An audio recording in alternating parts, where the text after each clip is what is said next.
Fala galera, aqui é Beto Caseta para falar sobre finanças, tá legal? Essa é a nossa primeira Masterclass Jornada Financeira, tá certo? Mas o que é uma Masterclass? Nada mais é um nome bonito aí para uma aula, né? Uma aula simplesmente. Né? Sobre o que a gente vai falar então? Eu vou trazer produtos financeiros, vou fazer cálculos, vou trazer alguns conceitos, vou fazer aí trazer dicas e estratégias para organizar a sua vida financeira.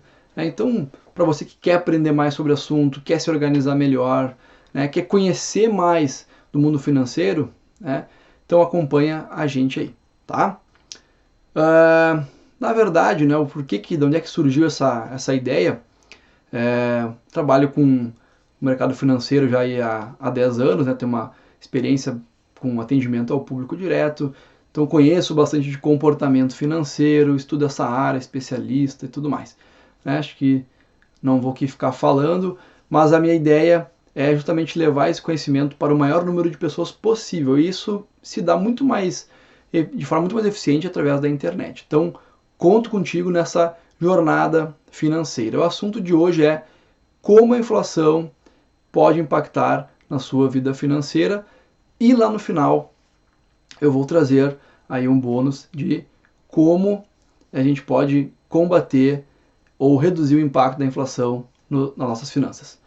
Tá legal? Então, escolhi a inflação para começar, porque é um assunto que está mais no nosso dia a dia, né? A gente já ouve falar mais, é uma inflação que é a perda, do poder de compra do consumidor, onde o seu dinheiro cada vez vale menos. Então, se eu pegar o dinheiro e deixar lá no colchão, aquele termo que a gente usa meio de brincadeira, mas muitas vezes é verdade, né? A gente fala assim, pô, deixar o dinheiro no colchão, né? Uma coisa meio... Mas a gente, por convivência, por experiência de atendimento de muitos anos, é bem comum as pessoas guardarem dinheiro em casa, dinheiro enterrado ainda existe, por incrível que pareça, né? Essas coisas que a gente parece que só vê em filme, sei lá, mas ela existe bastante, tá? Na verdade, esse dinheiro que está enterrado lá no pátio da casa da pessoa ou debaixo do colchão, ele está perdendo valor continuamente devido ao efeito da inflação, certo? Bom, vou trazer alguns pontos aqui, uma certa lógica, né? Vou explicar um pouco mais do que é a inflação, como é que ela surge, e aí eu vou... as masterclasses, na verdade, a gente usa basicamente duas ferramentas. A gente usa o quadro de apoio aqui. Eu, na verdade, né? Então eu uso aqui o quadro de apoio, né, para demonstrar algumas situações. Também algumas aulas vocês vão perceber que vão ser em slides, apresentações. Também é um formato bacana. Quando tiver muito cálculo, né, para não perder muito tempo fazendo cálculo aqui, fazer direto no slide aí. Tá legal? Então conto contigo aí. Vamos embora. Inflação, então. Da onde é que... Existem algumas teorias diferentes, tá? Mas assim, em linha geral, a inflação ela pode vir de duas situações diferentes, tá? Ela pode ser uma inflação de custos, onde o custo da matéria-prima sobe, e por ser uma matéria-prima muitas vezes muito importante para a economia, acaba refletindo, né, um choque de oferta, que a gente chama assim, acaba refletindo em toda a cadeia, aumentando os preços de forma generalizada. Porque a inflação, não adianta dizer assim, subiu a batata, a inflação generalizada, ou subiu a uva. Uva, estranho esse exemplo, né? Mas sei lá, subiu o tomate, a cebola, a inflação, meu Deus do céu, os alimentos, como é que tá, olha só. Não, na verdade a inflação, ela é um aumento geral no nível de preços, né? A média dos preços aumentando junto. Tá ok?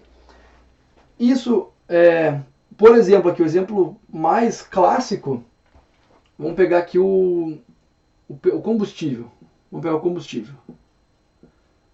Né? Nossa, que bem horroroso. Vamos pegar aqui o combustível.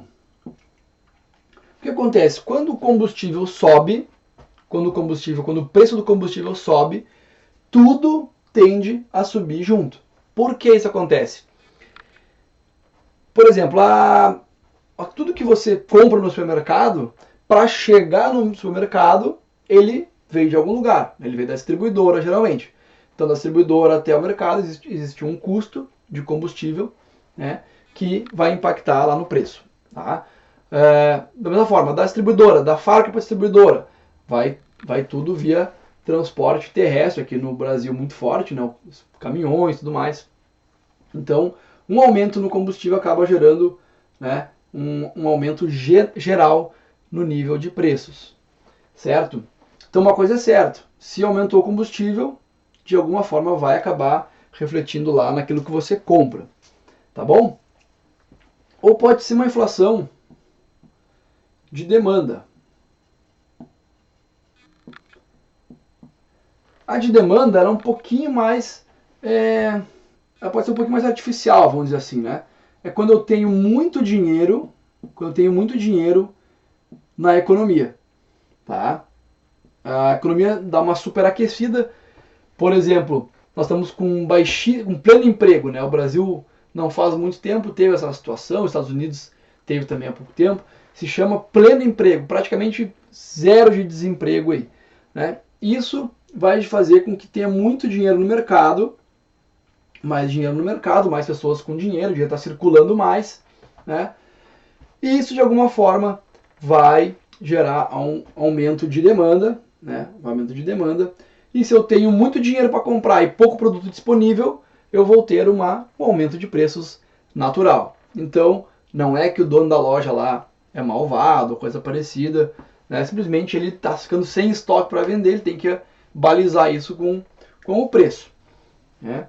Então, uma explicação assim, bem simples, né, de como que ocorre a inflação. Tem outras situações, tem o impacto do dólar, por exemplo, né?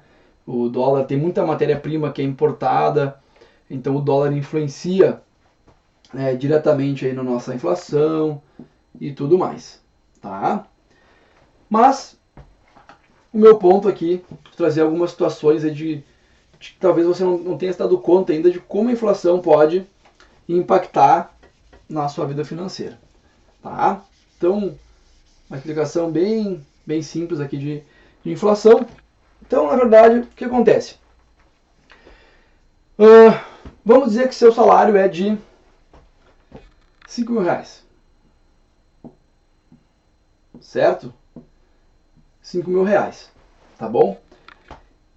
Então, com esse salário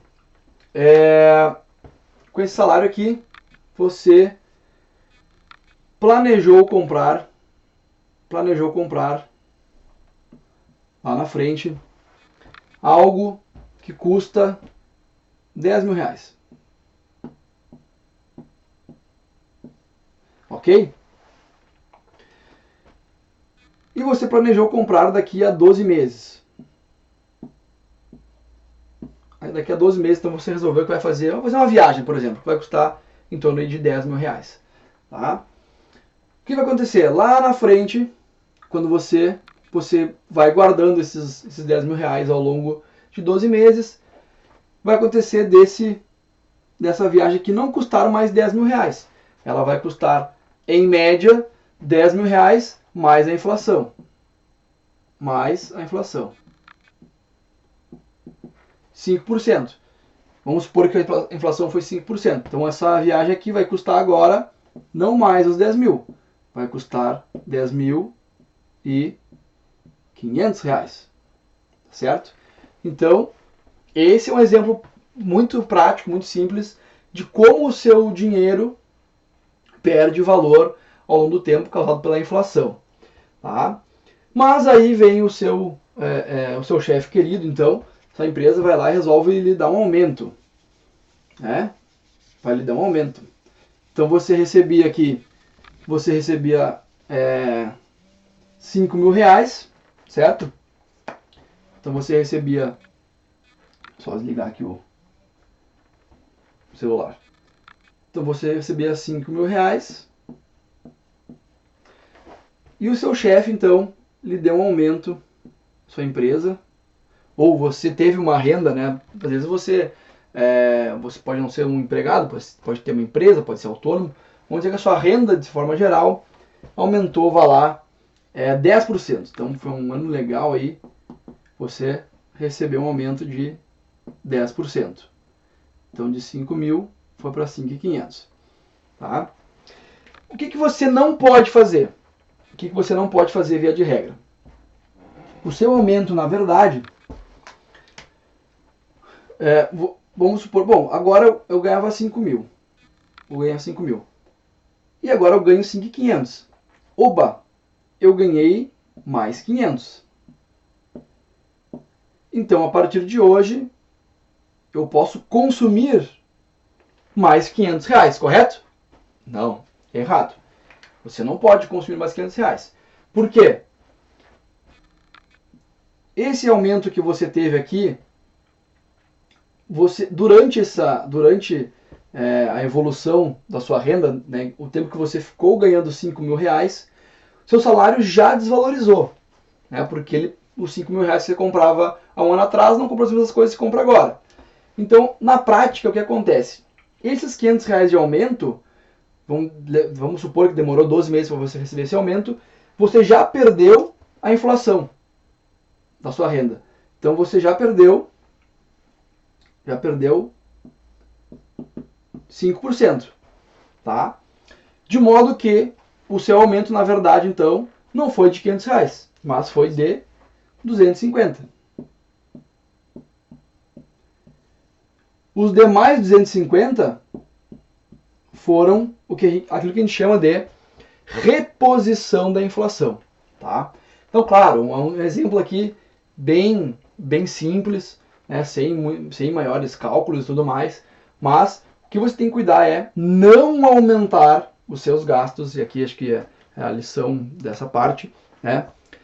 Você não deve aumentar os seus gastos na mesma proporção dos seus aumentos de renda. Esse é o ponto. Tá? Então, se tivesse que destacar um ponto dessa parte aqui, seria isso. Tá? Porque uma parte é meramente uma reposição inflacionária. Os seus gastos que você já estava tendo, eles, queira você perceba ou não, eles já tiveram um aumento. Então, você não pode utilizar todo o seu aumento de renda e gastá-lo. Tá? Você tem que considerar, como é que foi a inflação no período? Foi 5%? Olha, então, na verdade, eu posso gastar a mais do que eu gastava, 250. Tá? Os outros 250 foi meramente uma reposição da inflação. Tá legal? Bacana aqui? Da mesma forma, então, a inflação ela vai impactar na questão dos juros. Na questão dos juros. Tá? Quanto maior for a expectativa de inflação, né, quanto maior for a expectativa de que nosso dinheiro perca poder de compra, né, maior serão os juros cobrados. Tá? Então, uma coisa é certa, se há uma previsão de inflação, é certo que vai haver uma previsão no aumento dos juros, no aumento do custo financeiro do dinheiro. Tá? Então, o que você tem que cuidar aqui nesse ponto? Vamos pegar um exemplo. Se você, por exemplo, emprestou dinheiro, sei lá, você emprestou dinheiro para alguém. Não, melhor ainda. Você fez uma aplicação pré-fixada. Uma aplicação pré-fixada. Onde você contratou uma taxa de... hoje em dia, o que está pré-fixado aí? Selic é 4,5, vamos botar 5 para ser generoso. Né? Você emprestou a 5% de juros. Tá? Isso quando a inflação... Vamos botar aqui inflação, depois a gente explica o que é o IPCA. E a inflação era de 2%. Tá? Então, você emprestou um juro de 5% ao ano, vamos colocar aqui. Tá? Fez uma aplicação de 5% ao ano. E 2% era a expectativa de inflação. E essa aqui é pré-fixada, essa aqui não mexe mais. daqui a... Vamos dizer que você aplicou em 24 meses. Tá? 24 meses. Então, aqui vai demorar 24 meses. Aí você vai manter esse 5%. A expectativa aqui era de 2%. Vamos supor que na metade do caminho teve algum evento extraordinário, alguma situação aconteceu, que a expectativa de inflação não é mais de 2% ao ano. De fato, a inflação dos 12 meses, ela não se concretizou essa previsão aqui, e ela foi de 5%. Tá? O que acontece? Você, em termos reais, você aplicou 5%, a inflação foi 5%, você não ganhou nada. Então você ganhou 0% aqui. Tá? Se você fosse um banco, ou se você trabalhasse com empréstimos a outras pessoas, o que você poderia fazer? Ou melhor, o que você faria ao fazer um novo empréstimo aqui, uma nova aplicação? Você não cobraria os 5%, correto? Você iria pensar, a inflação agora é 5%, e vamos supor que a expectativa continua de ser 5%, você vai aumentar os seus juros, você vai exigir uma remuneração maior, sei lá, de 10%. É claro, para você voltar a ter um ganho acima da inflação, um ganho real no seu poder de compra. Tá? Então essa é uma explicação de por que um aumento na inflação, era 2 foi para 5, né? A 2 foi para 5. Por que um aumento na inflação gera um aumento na taxa de juros? É só pensar você como investidor. Você, obviamente, vai exigir mais retorno. Se você fizer um novo empréstimo, você não vai emprestar por 5%, vai emprestar por 10%. Tá? Então a inflação ela vai afetar diretamente a taxa de juros. E o fato é, por que hoje, se a gente for pegar um tempo atrás, 2016, se eu não me engano, eu de cabeça confesso bem esquecido, tá? Mas mais ou menos lá por 2016, a taxa Selic, que é a taxa básica de juros da economia, né? Estava lá com seus 14,25% ao ano. E aqui aí já entra a questão da inteligência financeira. O que você tem que pensar diferente dos outros, né? Então, o pessoal que está lá reclamando, por exemplo, do rendimento das aplicações, tá? Nossa, era 14,25% ao ano, é mais de 1% ao mês, né? Como dava bem, né, o dinheiro aplicado naquela época, não sei o quê. Mas, se a gente for analisar em termos reais, ou seja, a taxa que você recebia nas aplicações era de 14,25 em média, tá? Um pouco menos. Mas a inflação naquele ano, salvo engano, tá? Foi de 10%, pouco mais de 10%. Então o que a gente tem... você que já está aprendendo finanças, está começando a entender alguns conceitos, o que você já pensa assim, olhando para esse quadro aqui? No meu exemplo anterior, vamos botar aqui embaixo que é mais fácil. Eu emprestei a 5% e a minha inflação, então aqui vamos botar juros, era de 5% e a minha inflação era de 2%. Certo?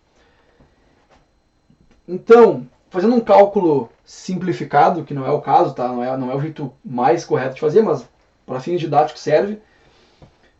A minha taxa real de juros era de 3%. Era quanto eu efetivamente ganhei. Tá? Claro, naquele exemplo que eu fiz antes, eu simulei a inflação sendo 5%. Né? Mas vamos supor que o cenário se concretizasse.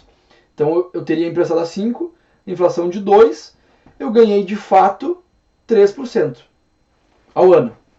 Tá?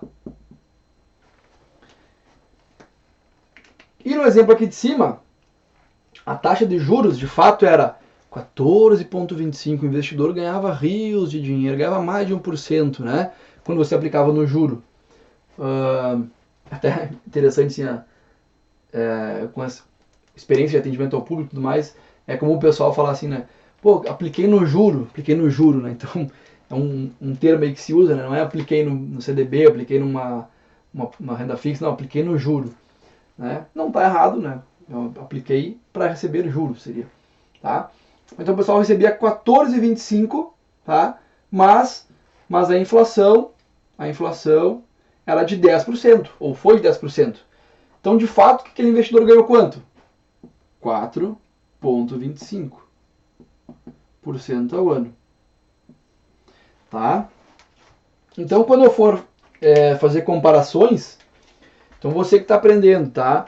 Te dando conta já de algumas situações de finanças. Claro, existe uma diferença que não é pequena, mas se eu falar assim, ó, cara, de 14,25 para 5%, quase 10%, né? Quase 10%.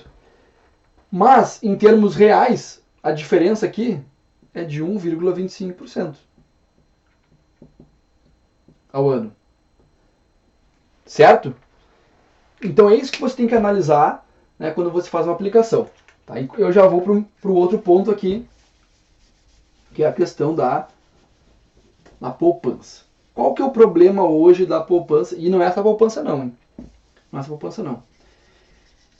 Aliás, a poupança é uma coisa curiosa, né? Coisa curiosa. Poderia fazer um vídeo só de poupança.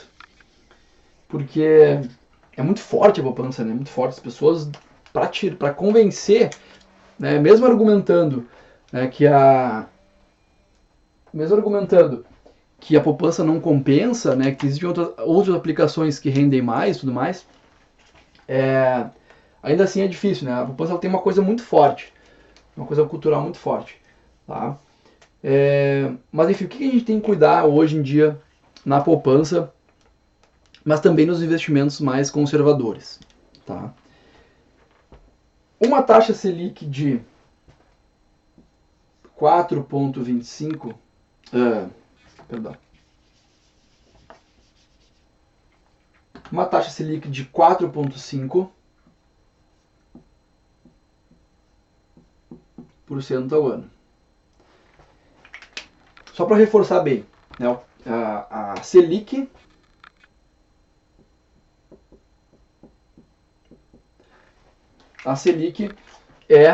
o governo determina a Selic, né, com base na inflação, como a gente já viu, em como vai se comportar a inflação, né? Ele tem que remunerar o investidor de alguma forma, então ele tem que balizar em algumas situações, tá? E essa taxa aqui ela vai balizar toda a economia, porque os bancos, que são os principais veículos de crédito hoje no país, né, eles pegam dinheiro emprestado pagando isso. Então eles vão ter que emprestar a 4,5% mais X%. Ok? Então isso aqui é o spread bancário. É a diferença entre o que ele paga e o que ele recebe. Tá? É o spread bancário. Bom, então o que a gente tem que cuidar aqui? Selic 4,5%. Isso quer dizer que a poupança vai render 70% deste valor, tá?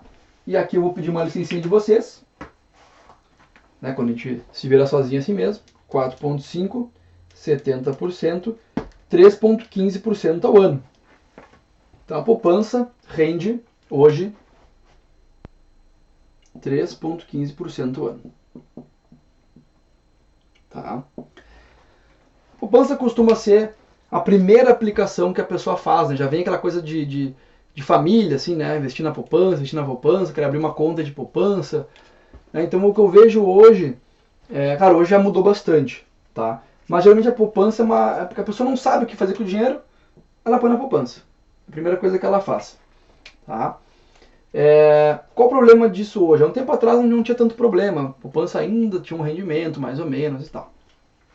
Hoje em dia, ela rende 3,15% ao ano e, meus amigos, aqui também começa a entrar a parte de inteligência financeira que a gente está desenvolvendo, que você está pegando algumas coisas importantes, que é a inflação oficial.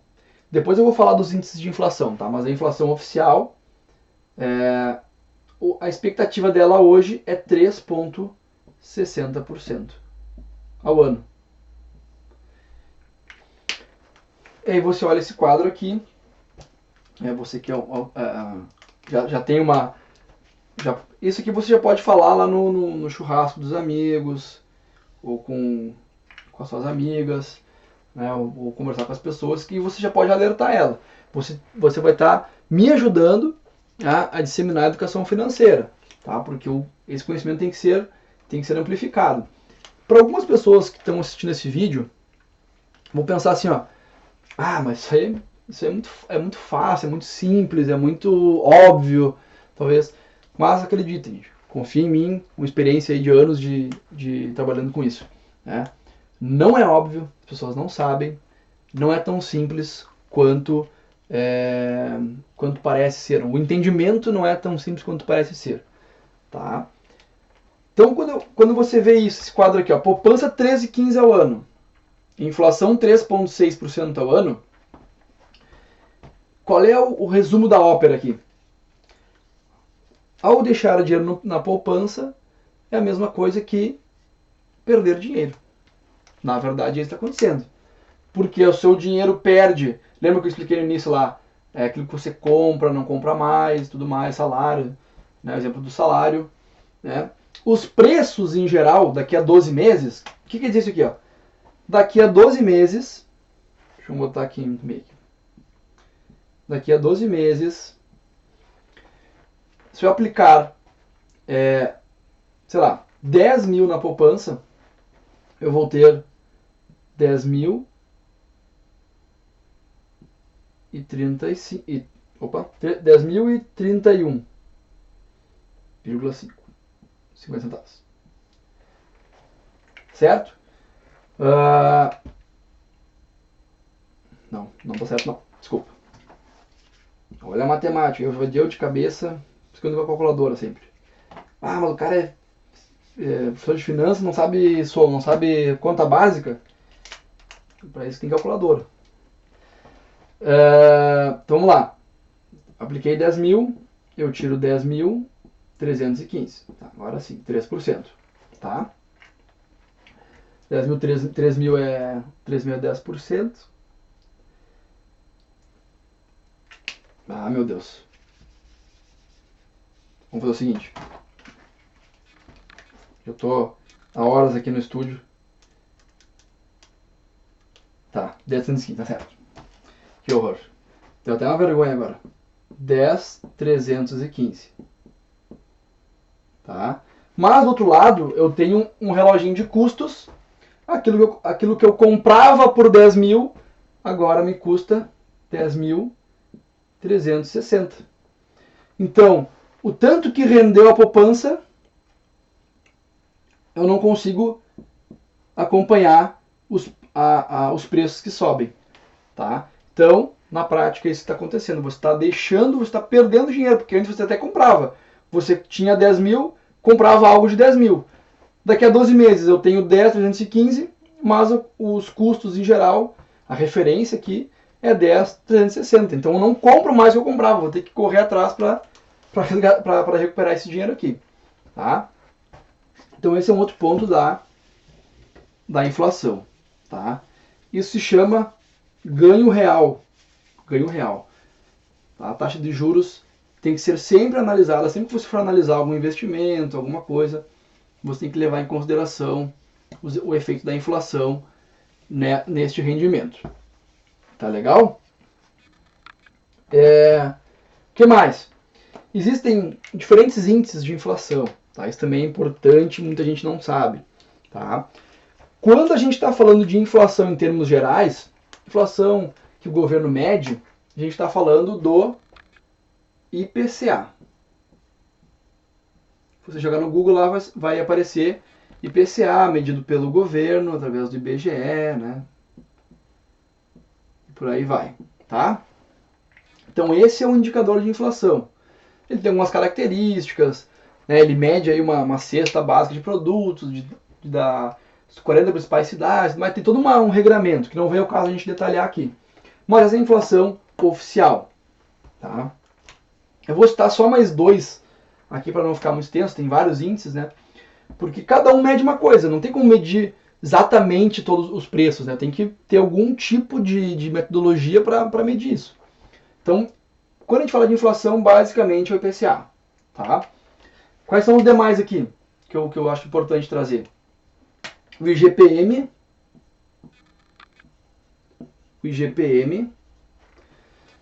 porque ele geralmente é o que indexa, né, o que corrige os contratos de aluguel, tá? Que é um outro método de cálculo e tudo mais. Geralmente ele varia mais que o IPCA. O IPCA é um pouco mais constante. O IGPM ele dá uns picos e baixas mais forte, tá? Também é um indicador de preços no varejo, índice geral de preços, tá? Média aluguel. E outro que eu acho importante é o INCC, que é o Índice Nacional da Construção Civil. Então, pega-se todos basicamente os insumos, é o que se gasta para fazer a construção, e se mede aí quanto é que variou.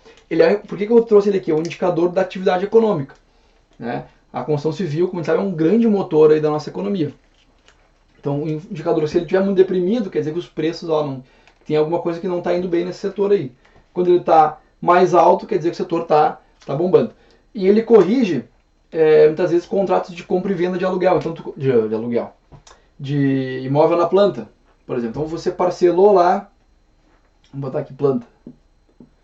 Você comprou um imóvel na planta, fez um parcelamento e tudo mais. O saldo devedor vai ser corrigido pelo INCC, para que a construtora possa garantir a obra, né, e tudo mais. E muitas vezes não conclui a obra no prazo certo, né, e tem todos aqueles problemas. Tá legal? Qual que é um problema que é muito difícil de resolver? Ou até não é tão difícil. Vamos pensar o seguinte. O IPCA lá tem uma cesta de produtos, um monte de coisa que talvez você nem compre, nem use, né? Ou o peso de alguns produtos no IPCA é muito diferente do seu peso real, vamos dizer assim, né? Então, o que eu quero dizer com isso? Cada pessoa, cada família vai ter a sua própria inflação, né? Então, a gente está dizendo ali, IPCA é 4,5, dado os serviços e bens de consumo que o IPCA mede. Por exemplo, eu não sei de cabeça, tá? Mas vamos dizer que a gasolina lá no IPCA pesa 5%, né? Tem um peso de 5%. E você gasta 30% do seu orçamento em combustível, você viaja bastante e tudo mais. O IPCA vai servir para ti? Não vai. Não vai. Não vai ser nem próximo daquilo que você, de fato, deveria medir, né? Então, isso é uma coisa muito difícil. Como é que a gente poderia resolver isso? Vou escrever aqui embaixo. Você faz um orçamento.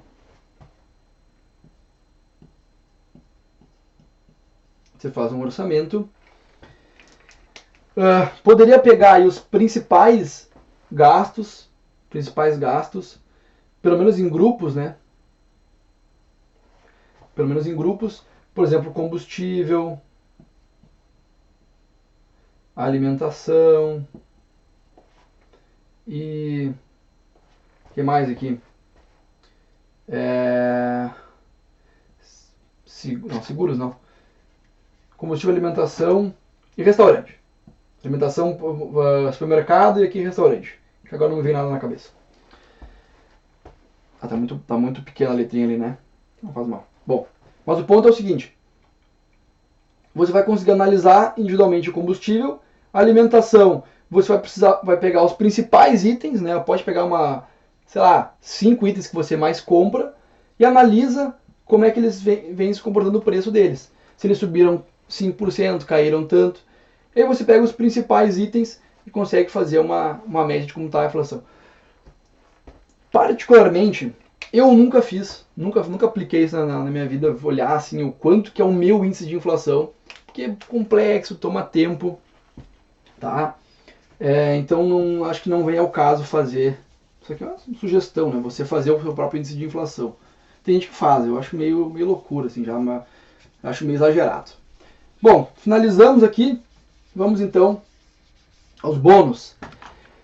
Entendemos que a inflação é um mal, entendemos que a inflação é problema, ela come o nosso dinheiro praticamente, tá? Come nossos rendimentos, nosso salário, nossos rendimentos, tudo mais. Tá? Então, o que a gente pode fazer para minimizar isso? Trouxe três sugestões aqui, tá? Se você está começando a aplicar dinheiro, começando a organizar a sua vida financeira, tem algum dinheiro na poupança lá, por exemplo, alguma outra aplicação que você está começando a fazer, eu recomendaria parte dos seus investimentos, tá?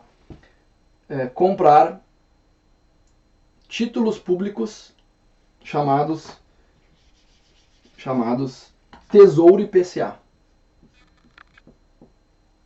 Tesouro IPCA. Tá certo? O que é isso aqui? Tesouro IPCA, ele vai... IPCA+, acho que tem um mais aqui. Ele vai lhe pagar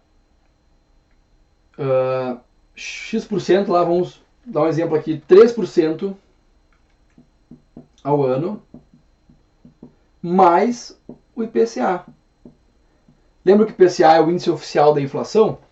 Então, esse tipo de aplicação aqui, se a inflação for de 1000% ao ano, ele vai te pagar 3% mais 1000. Vai te pagar 1.003%. Certo? Então não interessa, ele vai te proteger. Por pior que seja a inflação do período, você vai garantir este spread aqui. Tá? Esse 3%, spread no caso é o ganho real, né? Então você vai garantir esse ganho real de 3% ao ano. Faça chuva, faça sol. Ah, mas se o IPCA cair, aí você vai ganhar menos. Mas a inflação, lembra, aquilo que interessa é o juro real. Tá? Você já tem que começar a pensar diferente. Tá? Você sempre tem que analisar a rentabilidade de forma relativa. Tá? Outro tipo de aplicação que a gente poderia colocar junto aqui são os fundos imobiliários. Fundos de investimento imobiliários. Tá? Por quê? O que de certa forma é protegido da inflação? Né? Os imóveis.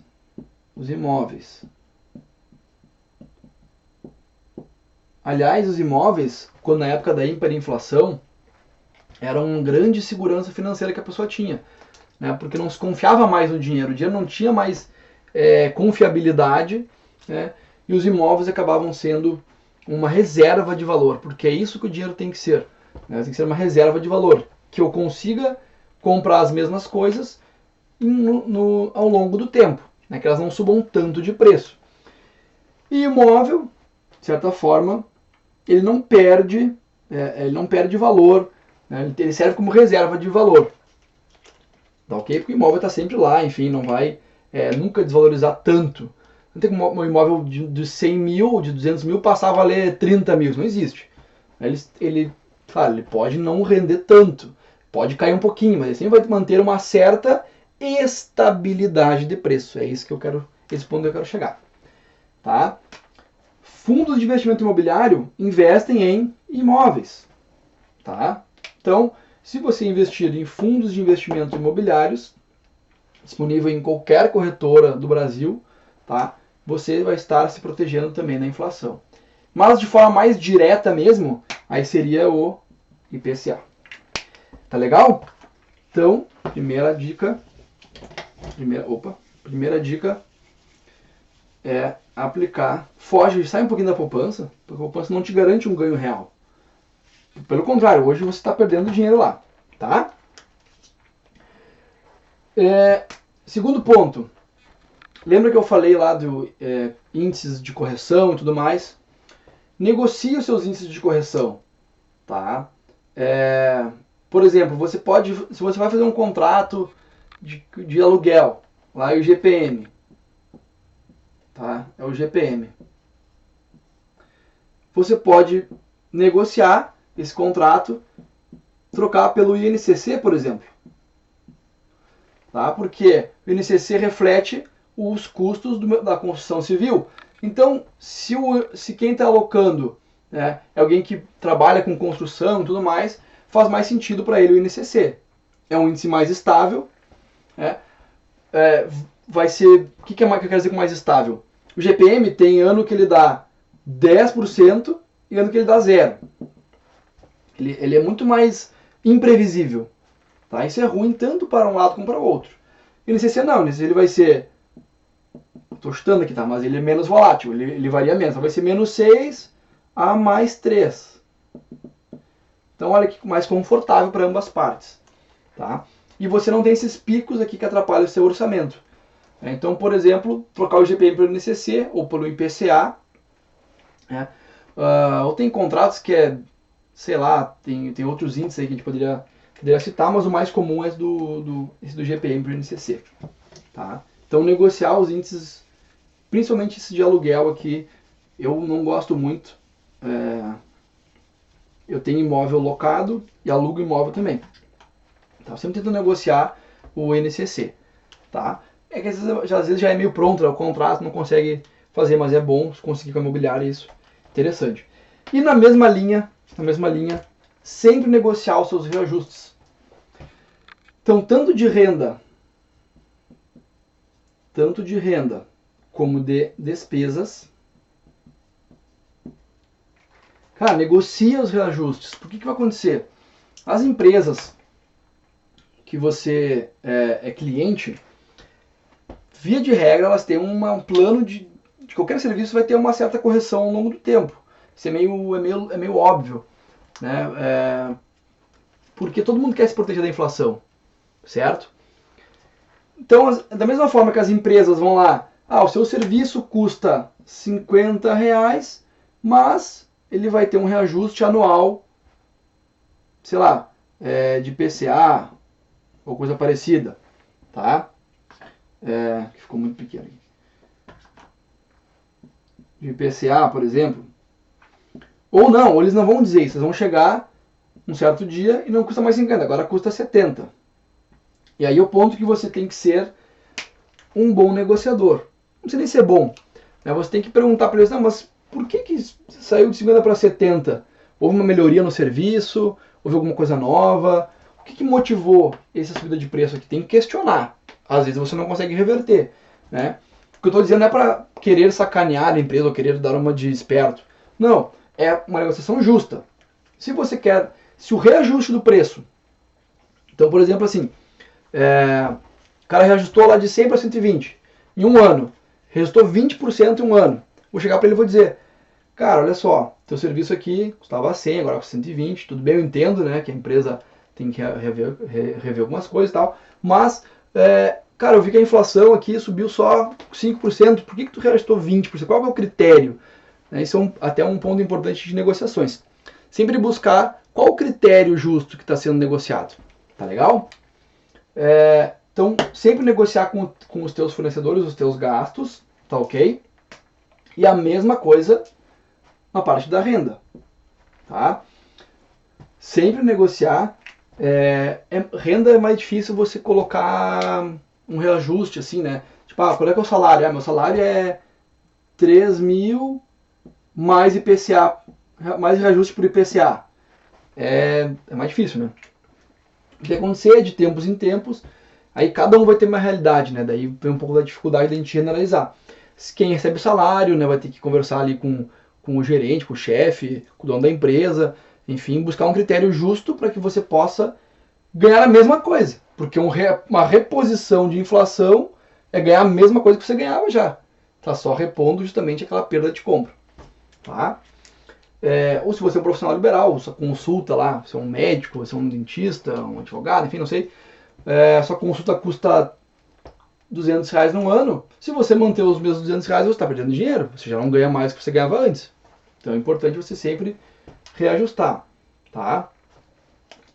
Dito isto, então sempre procurar reajustar, negociar renda como despesa. Tá? Então, dito isto, a gente encerra aí a nossa Masterclass sobre inflação. Tá? E olha como é importante, né? Como é importante, uma inflação ela atrapalha muito o nosso planejamento, atrapalha nossas finanças, mexe muito em preço, tudo mais. Como é importante nós termos uma economia estável, uma economia, um governo sem entrar em mérito nenhum de tipo de ideologia e tudo mais, mas como é importante a gente ter um governo que cuide da inflação para que ela não fique muito alta, para que esteja estável, porque olha como impacta, né? Tudo que a gente faz, o nosso salário, nossas aplicações, nossos custos de vida, né? Tudo impacta no nosso, a inflação impacta diretamente no nosso dia a dia financeiro, tá? Então você tem um bom conhecimento de quais são os indicadores, né? Ver ali a questão da diferença de renda, né? Se sua renda subiu 10%, uma parte é reposição, então você não pode sair gastando tudo. Isso vai levar os seus custos vão ficar cada vez mais crescentes, não é isso que a gente quer, tá? Cuidar da parte de aplicação, a poupança você está perdendo, tá bom? Então são coisas que você vai começar a olhar com mais carinho, tá bom? Muito obrigado pela tua atenção. Qualquer dúvida, de novo, é um prazer enorme falar de finanças, discutir casos e tudo mais. Então, entre em contato, coloque seu comentário, faça perguntas, que estamos aí para responder. Masterclass, então, Beto Caseta, Jornada Financeira. Grande abraço, valeu!